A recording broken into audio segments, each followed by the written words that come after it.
So tonight we're going to look at part 4, In the Most Holy Place, and the subtitle, What Jesus Can Do for Us.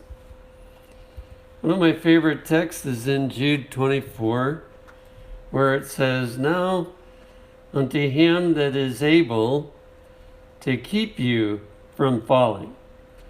I think most Christians struggle with the idea that they're so weak that they can't really succeed. And that's why the kind of subject we're looking at and the end time things just scare a lot of people. But if we think about this, it should take that away. Now unto him that is able to keep you from falling and to present you faultless before the presence of his glory with exceeding joy. One of the bad habits that we have to break is looking to ourselves to gain the victory. And if you look there, it will be discouraging, we can guarantee.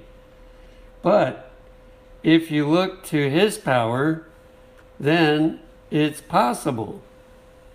And so we have to break that habit. Anytime we're getting discouraged, we're looking the wrong direction.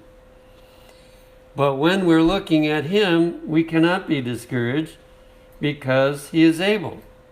And he's able to keep us from falling. So that's an important message, and I believe Galatians 2:20 is giving the same message. I am crucified with Christ. Nevertheless, I live. Yet not I, but Christ liveth in me. So the issue with Paul is Jesus can do again what he did when he was on earth. And he can do it in me. Well, if he can do it in Paul, he can do it in any of us here. What he did himself, he can do again in us. Now, the reason that it hasn't happened yet is because we have to break the habit of trying to do it ourselves, of failing to believe that he can do it in us. And once that habit is fully broken, we're going to see a lot of advancement very rapidly. And of course, we see some now as well, but it's going to be more. Yet not I, but Christ liveth in me. And the life which I now live in the flesh, I live by the faith of the Son of God. So it's like he's getting the benefit now of the faith of Jesus. He's not just dependent on his own faith, but he is being benefited by the faith of Jesus. I live by the faith of the Son of God who loved me and gave himself for me. That's why in Zechariah 3, verse 3, as we come to the investigative judgment or the cleansing of the sanctuary, we see that when the name is examined, that there's going to be this outcome to all who are willing to allow Jesus to do what we just looked at in those two promises. Now, Joshua was clothed with filthy garments. There's no question. We've been sinners. We've sinned plenty. And some of us have sinned miserably. Others may not have done so bad, but everybody sinned. And stood before the angel. Verse 4, and he answered, this is Jesus, answered and spake unto those that stood before him, saying, Take away the filthy garments from him. And unto him he said, Behold, I have caused thine iniquity to pass from thee, and I will clothe thee with change of raiment. Now, those that are alive when the judgment closes, which there's a good possibility we could be in that number, when that happens, those are the words that are going to be spoken to people that are living. Now, most of them had it spoken when they were dead, but the 144,000 are going to have those words spoken when they're alive. If you look at their past life, they had lots of sins there. They were filthy. Their garments were filthy here. But Jesus said, because they wanted to be forgiven, and because they have learned to depend on my power to conquer their sin, take away those filthy garments and give them the white raiment that we read about last night in Revelation. And so, from beginning to end, it's a series of miracles that Jesus works on people, and we have a part in it, but our part is very small. First of all, we have to see our need and say, it's true, I'm a bad person. If people can't see they're bad, then they don't look for help. Then once we see that we're bad and that we need help, that we're willing to say, yes, do it. Work in me. Accomplish the work that you promised. And to keep on saying that until the work is completed. That's the part that we have in it, as well as, doing what he tells us to do. But whenever he tells us to do something, always he supplies the power to do it. So, here are some habit changes that I believe is a part of learning to live the Christian life. Number one, we need to focus on what Jesus can do. I sort of look at it like hydrotherapy. Hydrotherapy has the hot and it has the cold. But the cold is only 30 seconds and the hot is 3 minutes. And so you get 6 times as much hot as you do cold.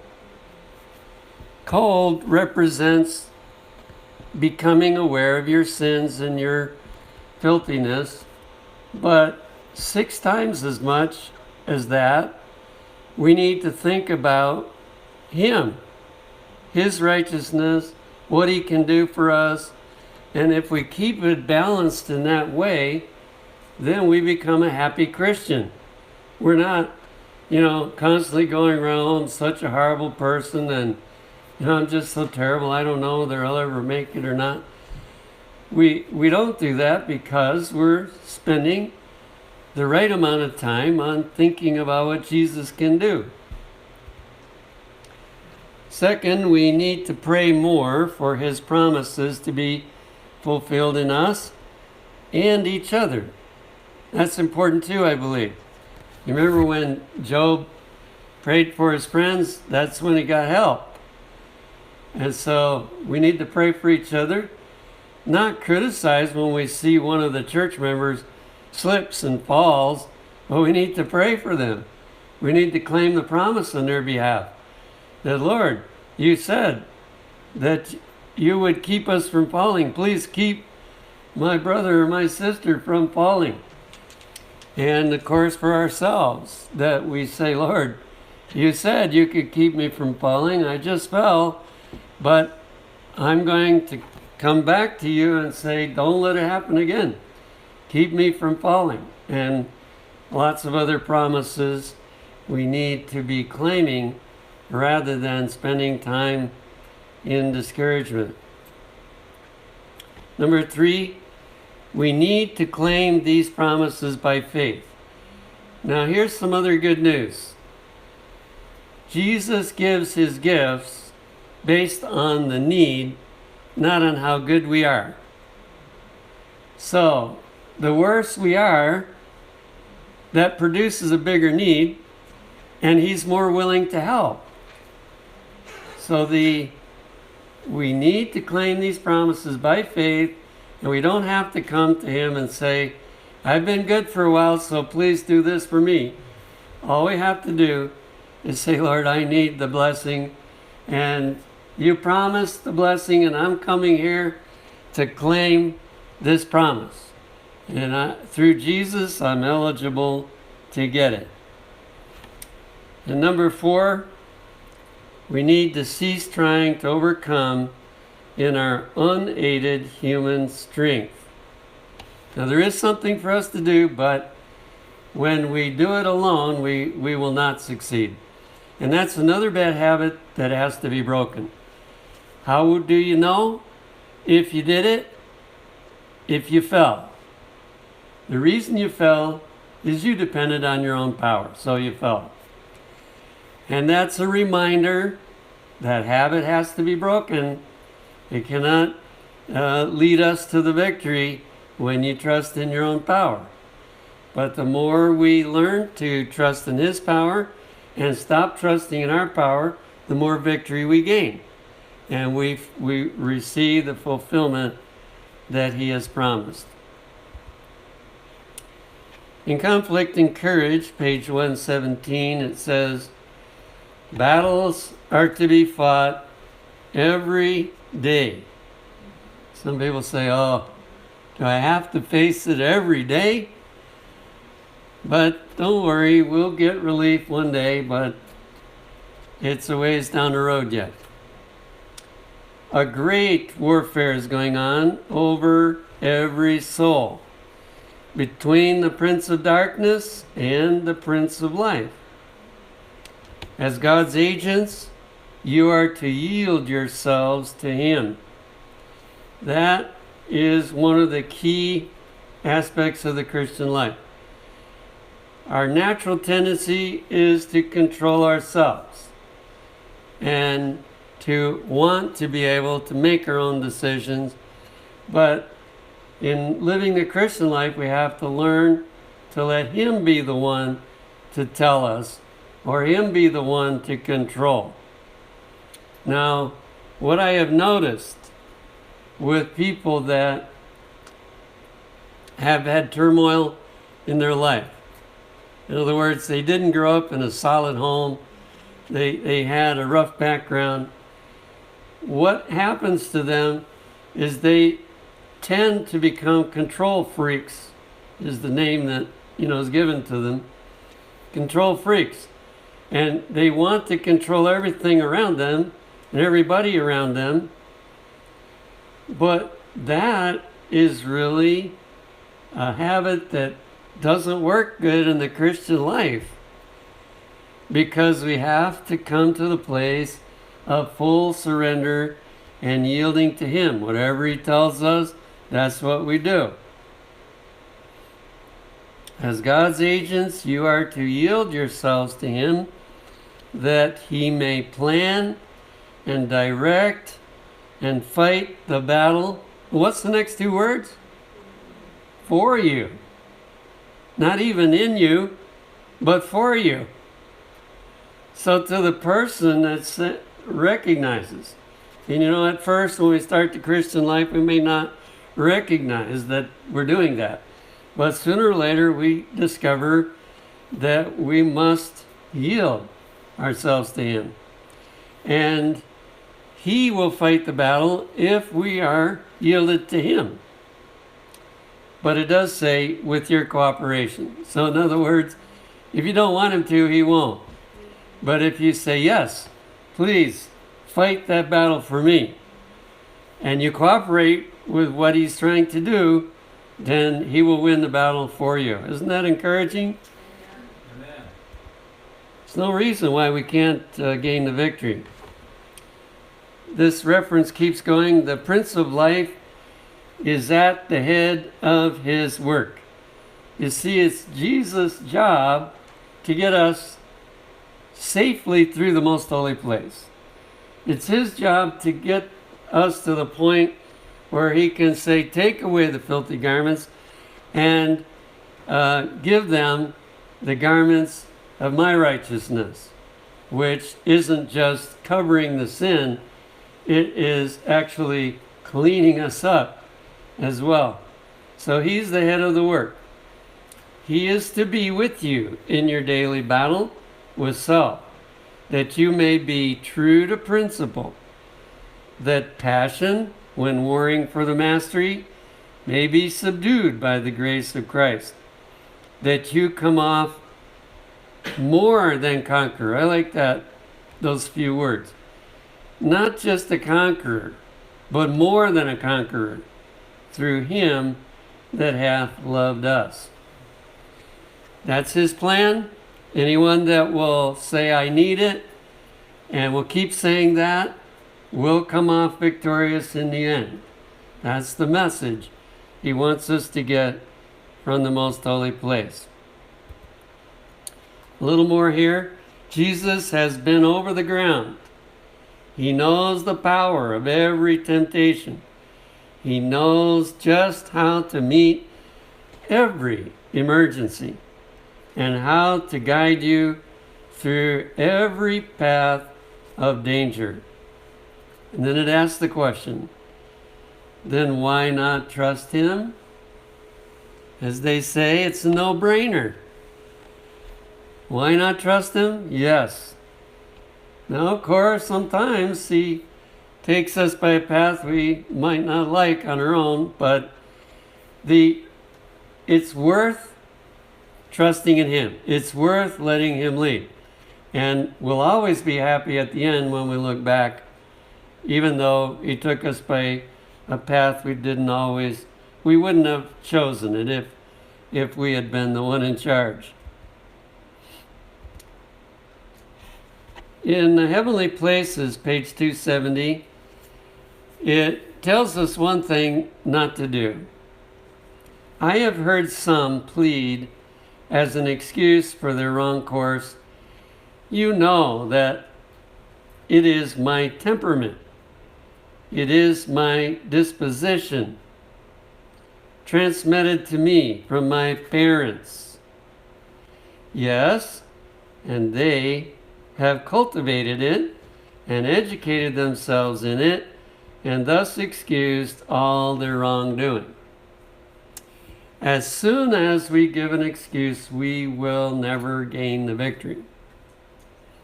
There really isn't any excuse for sin. Why? Because of the power that Jesus can provide. So there's no excuse for it. So we should never, in our own mind or tell anybody that, well, it's the result of my temperament that I'm like this. Please forgive me when you see it happen. Just forgive me. Or it is my disposition to be that way. Yeah, we all start out with some bad things in our disposition that have to be changed by his power. And of course, that's why we irritate each other sometimes in the church, because we haven't fully gained the victory over some of our temperament and our disposition. But God is working on us, and we need to be able to put up with that when somebody slips, and have our mind go to, well, let's pray for them, and we're all struggling, and next time I may irritate them, and then they will pray for me, and we will all help each other to gain the victory in the end. Then it says, instead of yielding to temptation, they should lay hold upon the arm of infinite power, saying, I will come to God just as I am, and plead with Christ to give me the victory. So we don't hang our head in shame and refrain from going to ask him. We go because that's where the help is. Just as we are. He doesn't, he knows everything anyway, so we're not informing him of anything. So we just come to him as we are, and we plead for the victory. I shall be more than conqueror through him that loved me. That's what you're to say to yourself when you feel down, or when you feel that you've just messed up again. That you come as you are, you plead with Jesus to give you the victory over that sin, and you say, I shall be more than conqueror through him that loved me. That's the path of faith. As soon as we let doubt take us over, we're not in the pathway of faith. And we can't progress that way. It's true, we can't progress that way. But as soon as we exercise faith, I shall be more than conqueror through him that loved me, then we progress and we advance. Here's a short one from Maranatha, page 85. The weakest, aided by divine grace, may have strength to be more than conqueror. So if you think, well, I'm one of the weakest ones, guess what? You can say the same thing. You don't have to be discouraged about your weaknesses. You don't have to think, boy, I hope I die before the most holy place work ends, because I don't see how I could ever make it through and be able to stand without a mediator. You see, that's doubt. That's not faith. Faith says the weakest, aided by divine grace, may have strength to be more than conqueror. In my life today, page 313, says, lean upon him, and through his power you may quench all the fiery darts of the adversary and come off more than conqueror. So there's the song, I think, Learning to Lean. Maybe you've heard that song. That's a good idea. It's exactly what it takes to gain the victory. And from Notebook Leaflets, page 40, if you will leave yourself in his hands, he will bring you off more than conqueror through him that has loved you. There's another one showing that he's in charge. And I like to think of it this way, that when we come to Jesus and we say to him, I want to be your child, I want to belong to you, you can take charge of my life. He takes that very seriously. Now, at any time we can reverse our decision, we can take ourselves out, but if we don't reverse our decision, he takes the commitment to get us to heaven. That's the commitment he makes. As long as you will let me have control of your life, I will see to it that you get there to heaven. Once in a while, even in the business world, we find somebody that takes an interest in us and they're determined to get us whatever benefit we're coming there for, and they succeed in getting that benefit for us. It's not a lot of people like that, but you do find some now and then. So Jesus is even more that way, and what we have to learn is to leave ourselves in his hands, because that's how he can do it. So how can we succeed in being one of those that passes even while we're alive in when the most holy place closes? Well, number one, if we've been making excuses for sinning, we need to stop making any kind of excuses for sinning. Sometimes when people come and ask forgiveness of each other, they start out asking for forgiveness, but then they say, but, and the but usually is followed by why they did it. See, so they're excusing themselves for having done it. When we confess appropriately, there's no but in it. We admit our guilt, and we know that we were doing wrong, but we know he can forgive and cleanse us. Second point, remember Jesus is willing to be in charge of winning. So if we constantly keep in mind Jesus is in charge and he can make me win, then we will win in the end. And number 3, run to him through prayer for strength. Now the best time is to recognize that temptation has come upon us and run to him then, because then we won't fall. But if we didn't notice somehow and we ended up falling, then we run to him immediately to gain strength, for both forgiveness and strength, so that we don't do it the next time. And that habit will bring victory. And number 4, expect victory rather than defeat. If you expect defeat, you probably will have it. But if you expect victory, there's a good chance you'll have that.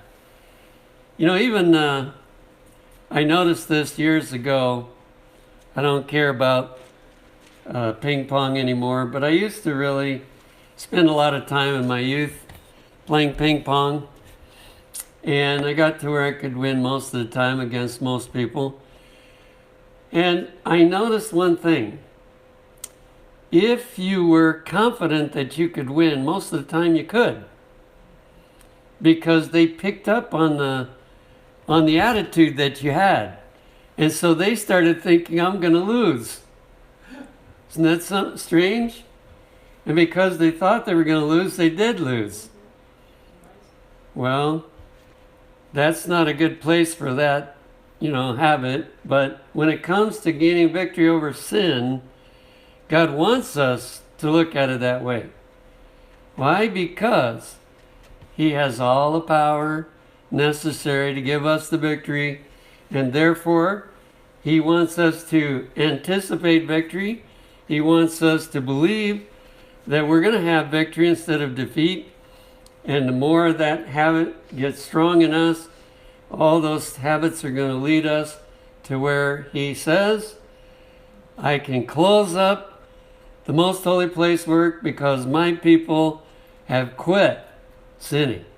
They have leaned on me, they have trusted in me, and they are expecting the victory, and they're getting it every time. And so I don't need to have this laundry open anymore. I can close it up.